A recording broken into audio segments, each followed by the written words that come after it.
Hi there, my name's Gavin Oattes. I am owner and managing director of a company called Tree of Knowledge. Tree of Knowledge are a motivational and engagement training organisation based in Fife. What I wanted to share at today's event was this idea that you have to really enjoy what you do. This idea about having fun at work, energy, passion, because there's nothing worse than doing a job you hate.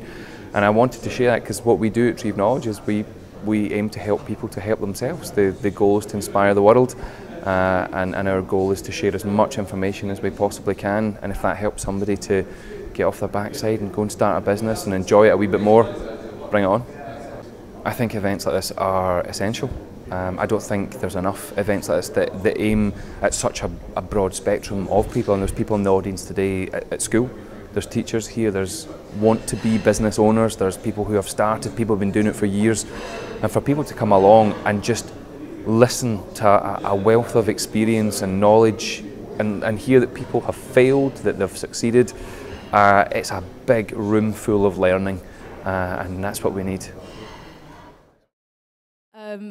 Gavin, he was a comedian and then a teacher. He's also a wisdom provider, or a mind guru, I'd say. So Tree of Knowledge is the company that he works for, and he's been with them for 10 years. He had a managing partner? You had another partner, and then... No? Okay, he's gonna tell you about it. But now he's the director of Tree of Knowledge. And he's also featured on Dragon's Den. He's made that push, which is good. But a little surprise for you is 5 years ago, you came to my high school. And I sat there in class, and I'm not just saying this to boost your ego now and to, big you up, but genuinely, your workshop at school was phenomenal. And your team, you made us work with plasticine, so that was fine, but we molded our future out of plasticine, and I just remember molding like a corporation. How can you make that? Just a building. But anyway, and that stuck in my mind for the remaining years, so it's a pleasure to introduce you. And yeah, actually, I learned apathy through you. That was another good one. So yeah, I'm going to say no more. Come on up, and yeah, blow their minds. Welcome to paradise. The gunshot rings out at the station. Am I on? Can you hear me? What a tune. Nice one. Right. Thanks for no pressure whatsoever there, and for making me feel incredibly old. So, before I introduce myself to you, can I wish you all a very good afternoon and ask you how you're all feeling? Thanks for that overwhelming whoop. I heard some fines, I heard some greats, I heard some goods, I heard some strange kind of gurgling noises, and one or two of you looked at me like you're going to punch me in the face. Nice one. My name is Gavin Oattes. I own and run a company called Tree of Knowledge. Tree of Knowledge, I suppose, on paper, are a motivational and engagement training organisation. We are based in Fife. I'm very aware it's not often in the same sentence you hear the words motivational and Fife. It works for us, been there for a number of years now. But I'm not from Fife. I live here in Edinburgh. I'm not from Edinburgh. I'm from the West Coast. I'm from a tiny little town called Troon. I wonder why you're cheering. You're either cheering because you're from Troon or because you're not from Troon. It's what you're nodding for the second one. Are you from Troon? Your friend's got a yacht there. I can assure you they're probably not pals with me. Troon's an interesting little town, very famous for its 37 retirement homes. Rock on. I left Troon when I was 18, headed to what was Northern College of Education. I wasn't particularly awesome at school. I failed all my hires in 5th year. I went into 6th year and had to work harder than I've ever worked in my entire life. I was that kid that studied on a Saturday night all through 6th year just to try and achieve something, to prove to myself that I could actually achieve something. Northern College, it doesn't exist anymore. It got flattened the year after I graduated, not because I went there. I personally didn't flatten it, but it amalgamated with Aberdeen Uni. Northern College was a teacher training facility. I spent 4 years training to become a primary school teacher. I learned very quickly that I didn't want to be a primary school teacher. I learned very quickly that small children do in fact freak me out. They stink. And I hate them, so let's move on. Now, one or two of you looking slightly concerned. I don't actually hate small children. I have my own, which probably scares you more. I have a son who's 5. His name is Cian. Found out a wee while ago that he shares his name with one of the guys out of Westlife. Gutted. Absolutely devastated. I wanted to call my son Optimus Prime, but I wasn't allowed. That's one for you Transformers fans. And I have a daughter called Ellis who turned 2 last Saturday, so feeling very grown up at the moment. So grown up, in fact, I recently bought a shed. She loves her sheds. The only reason I bought a shed was to put my daughter in. That's a lie. That was a lie. We put her on the roof, she likes a view. Another lie. Primary school teaching, an amazing job. Being a primary school teacher, I loved my time as a primary school teacher. It's an incredibly rewarding environment. It's full on, it's hard, it's a difficult job. I don't think teachers get enough credit. However, you also find yourself surrounded by the most creative people you've ever met in your entire life. Most of them under the age of 10. And I learned a huge amount in my time as a primary school teacher. And I always remember my first placement.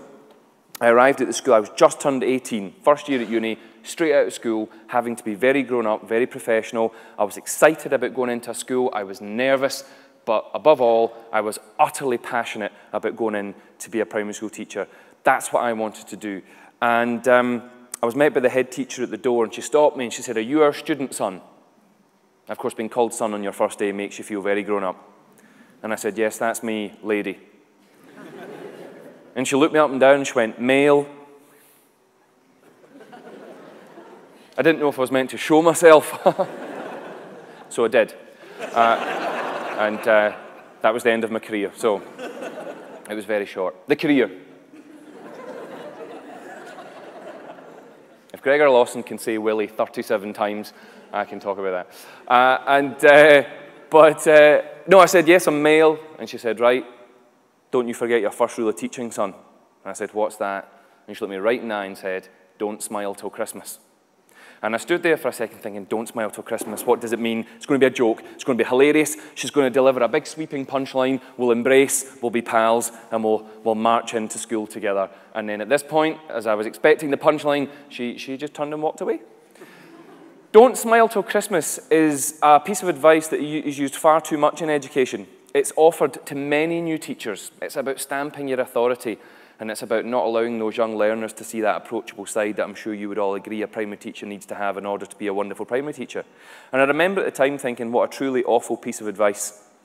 And I've taken that forward with me in life into business. Always smile till Christmas and beyond. We can't ever be one of those people that it doesn't allow ourselves to smile in that work environment. But I got into the school eventually, into the staff room, very excited about being in a staff room. I'd never been in a staff room before. And I sat down, and I very quickly, there was a lady approached me and said, "Excuse me, you're sitting in Anne's chair." So I moved, and then I was told, "Go and get yourself a tea or a coffee, son." Now I have a caffeine allergy. I don't drink tea or coffee, but I was 18 straight out of school, and a teacher told me to make a coffee. So I went and made a coffee, and I'm standing stirring it thinking, I'm going to die.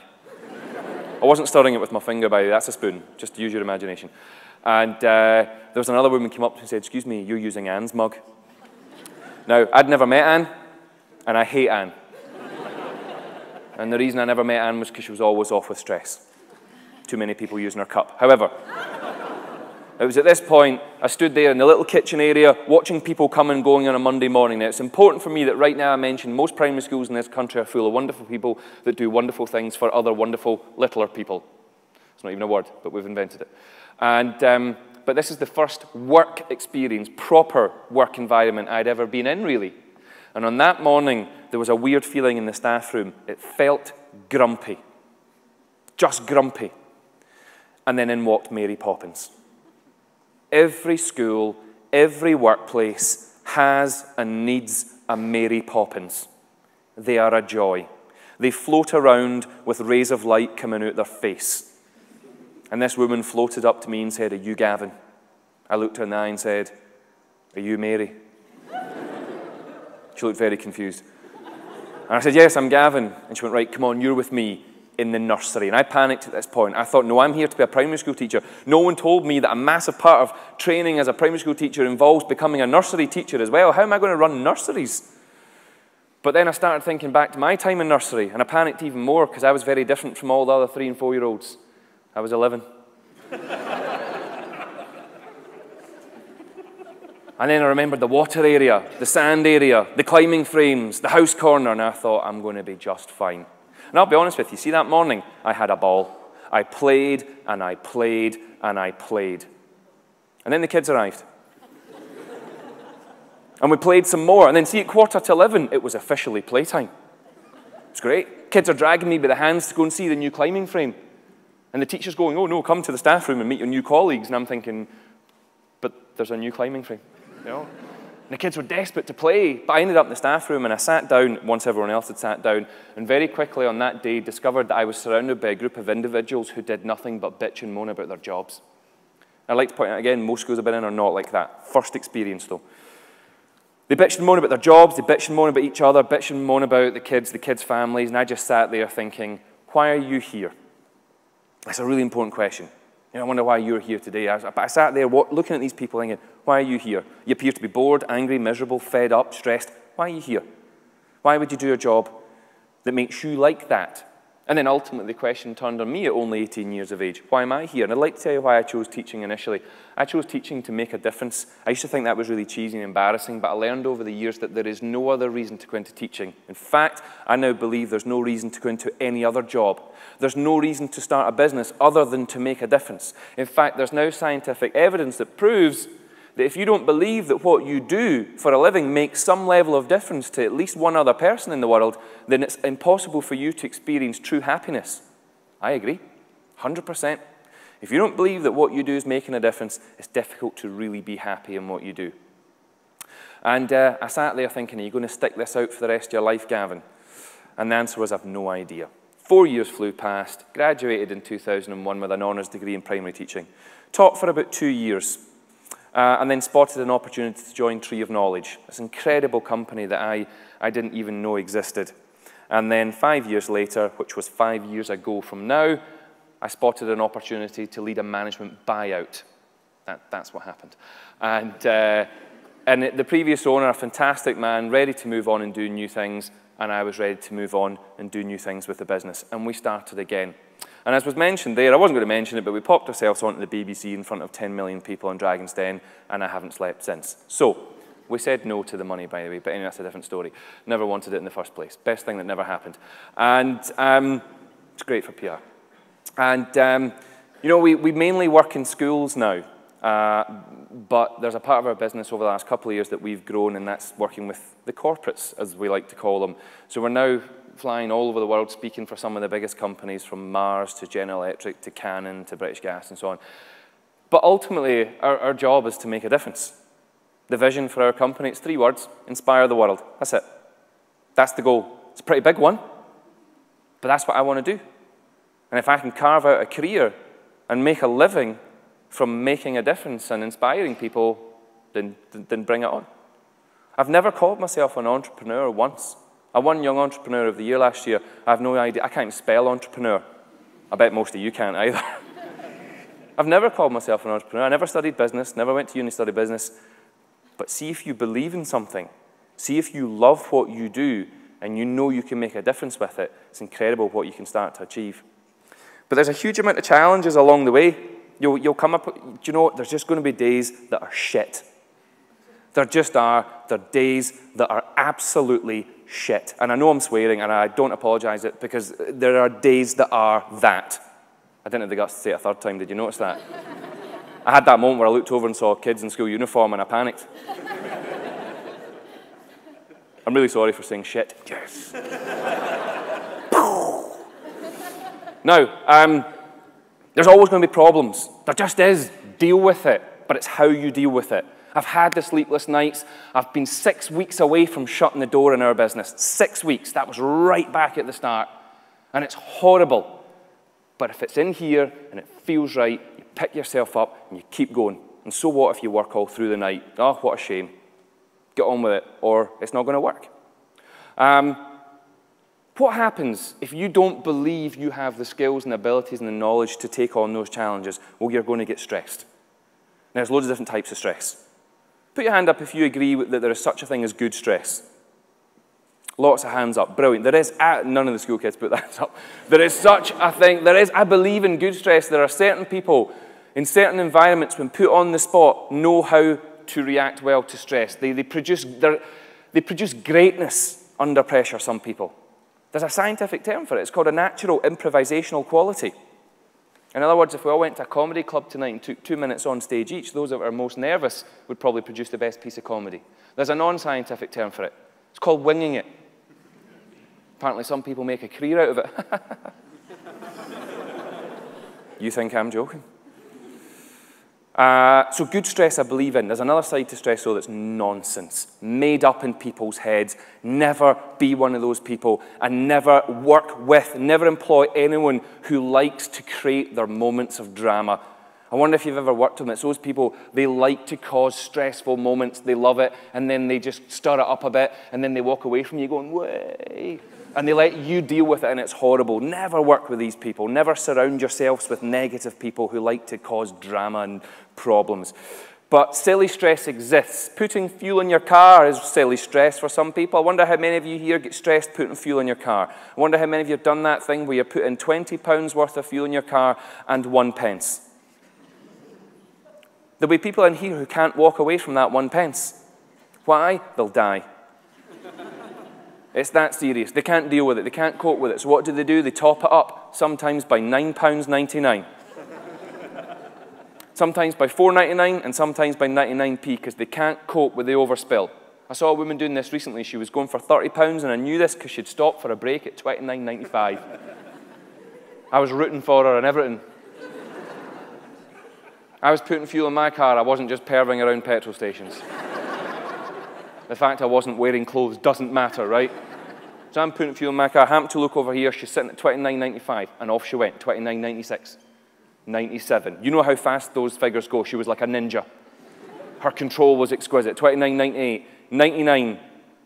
It hovered. I was like, come on, love. £30, 4 pence.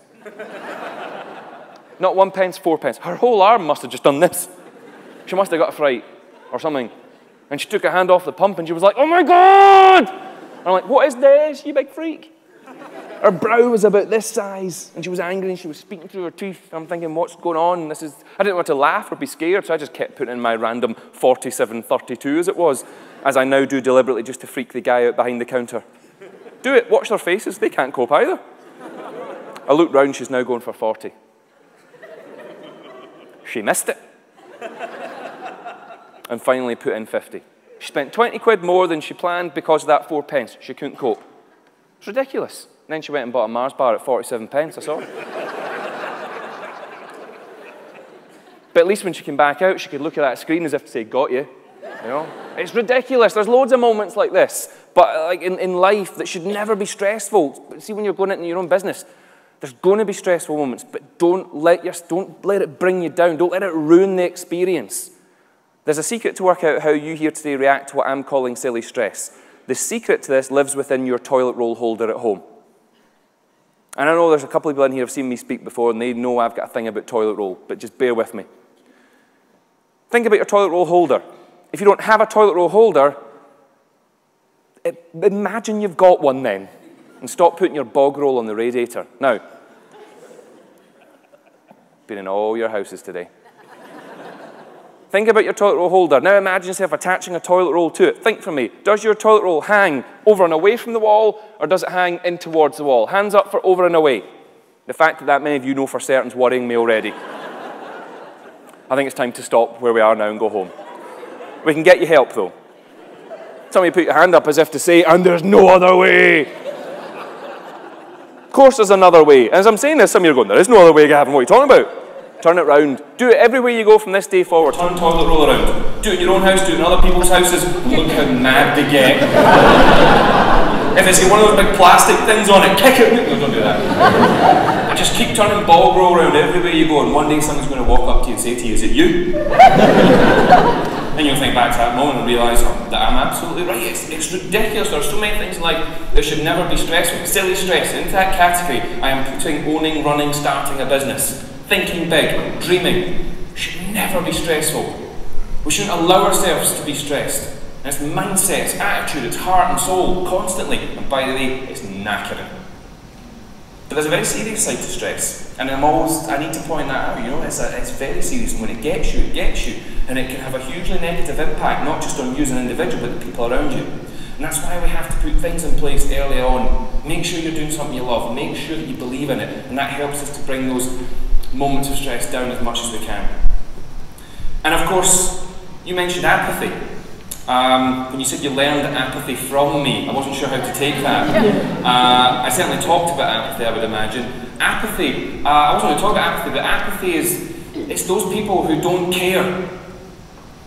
They don't care. There has to be an emotional attachment to what you do, folks. There has to be, you have to care, an energy, a passion, whatever you want to call it. See those people that don't care, some of you might have worked with them before. They're always late, they often don't turn up, they get a runny nose, they take a week off. Because they care less this week than they did last week, and they're not fun to be around. Different from boredom. Boredom happens, you know, not often when you love what you do, but it can happen, and boredom's very serious. Boredom sometimes trivialised. Boredom is the start of depression. Boredom needs more investigation in this country in the workplace. You can't allow people to get bored at work. You think back, this starts when you're a child, by the way. You get bored when you know you can do bigger, better, more exciting. Now every single one of us in here, bigger, better, exciting, bigger, better, more exciting means something different to all of us. But every single one of you in here now knows that if you know you can do bigger, better, more exciting, but you're not being challenged, and by the way, see if you want to run your own business, you have to challenge yourself. Take responsibility for it. Keep pushing yourself. Because if no one else is doing it, it's not going to happen. See if you're not being challenged, but you know you can do more, you get bored. This starts when you're a child. You think back to when you were about 7 years of age, and your teacher gave you a reading book that you read the year before. How did that make you feel? Well, I'll tell you how it made the 7-year-olds feel the first time I made that mistake as a primary school teacher. Furious. They were absolutely furious with me. Why? Because at the age of 7, you wanted nothing more than to be moved up a reading level. You wanted nothing more than that, than for your classmates to see and to hear and to acknowledge that you've been moved up a reading level. And you wanted nothing more than that, than to go home that night to your parents or whoever you lived with and hand them that book and see that look of pride on their face. And if your mum was anything like mine, she'd then wallpaper your book for you. It's a generation thing. And I'm only 34. I know you're looking at me now going, my God, you could be 21. Thanks for your support there. The other thing that always amazed me about being a primary school teacher, it was those moments when I'm sat at my desk doing my work, kids are all doing their own thing, and all of a sudden, the queue forms. A queue of children with a great big smile on their face, an open book, a jotter, and they're usually saying something along the lines of, I'm finished, what's next? It's like a need, an absolute need, desire, want to learn more, to progress, to succeed. Every day as a primary school teacher, my mind was completely and utterly blown by the levels of enthusiasm and excitement and passion shown by those young learners towards learning, towards education.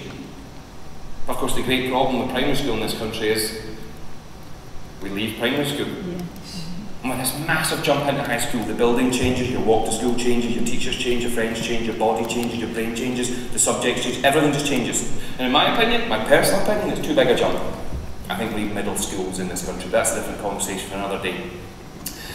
And I'm a great believer that through the 4, 5 or 6 years we spend in high school in Scotland, there are too many people allow something to disappear. That something? It's that wee piece of magic. It's that wee piece of magic that we're all born with.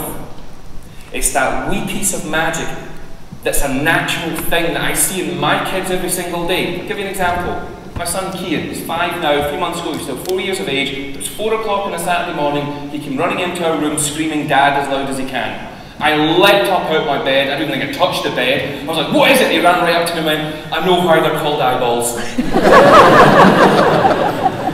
He stood like this. That moment there, magic. 4 o'clock in the morning, irrelevant when you're only 4. Who cares? It doesn't matter. He did what every other 4-year-old would do when they have a moment of learning and a moment of discovery, and it's something that was mentioned right at the start.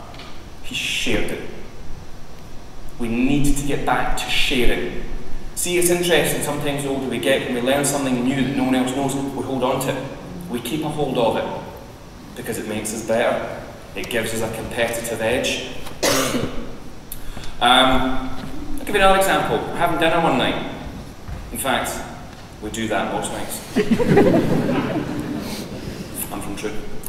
And there was broccoli on the plate, and I'm pushing it around going, oh, yum, broccoli again, oh. And my son was like, Dad, broccoli's great fun. I'd never heard that sentence before. I said, what do you mean? And he went, well, it can be things. Look, this one here represents, this bit of broccoli represents summertime. And he went, no, autumn. Genius. Clearly takes after his mother. Now.